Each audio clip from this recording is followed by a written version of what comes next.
ଜୁଲାଇ 8, 1914। ହେ ଭାଗବତୀ ଶକ୍ତି, ପରମା ଜ୍ଞାନଦାତ୍ରୀ, ଆମର ପ୍ରାର୍ଥନା ଶୁଣ। ଦୂରେଇ ଯାଅନା, ଫେରି ଯାଅନା, ଆମର ସହାୟ ହୁଅ। ଉତ୍ତମ ରୂପେ ଯେପରି ଆମେ ଯୁଦ୍ଧ କରିପାରୁ। ଯୁଦ୍ଧ ଲାଗି ଆମର ସାମର୍ଥ୍ୟ ଅତୁଟ କରି ଧର। ଆମକୁ ବିଜୟର ସାମର୍ଥ୍ୟ ଦିଅ।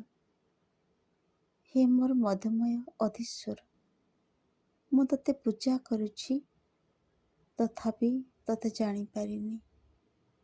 ତୋତେ ଅନୁସରଣ କରି ଚାଲିଛି, କିନ୍ତୁ ଉପଲବ୍ଧି କରିପାରୁନି। ମୋର ସକଳ ସଚେତନ ବ୍ୟକ୍ତିସତ୍ତା ତୋ ପାଖରେ ପ୍ରଣତ। ସେ ତୋତେ ନିବେଦନ କରେ। ଯୁଦ୍ଧରତ କର୍ମୀଗଣର ହୋଇ ଆଉ ଆର୍ତ୍ତ ପୃଥିବୀର ହୋଇ, ବେଦନାଗ୍ରସ୍ତ ମାନବ ଜାତିର ହୋଇ,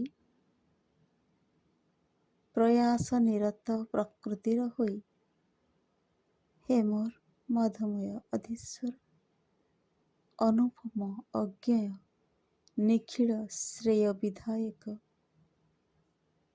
ଅନ୍ଧକାର ମଧ୍ୟରେ ତୁ ହିଁ ଆଲୋକର ଧାରା ଉଚ୍ଚାରିତ କରିଛୁ।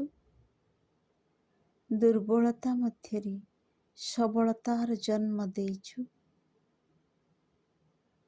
ଆମ ଚେଷ୍ଟାକୁ ଆସି ଧର, ଆମକୁ ପଥ ଦେଖାଇ ନେ, ଆମକୁ ବିଜୟ ମଧ୍ୟରେ ପହଞ୍ଚାଇ ଦେ। ମା।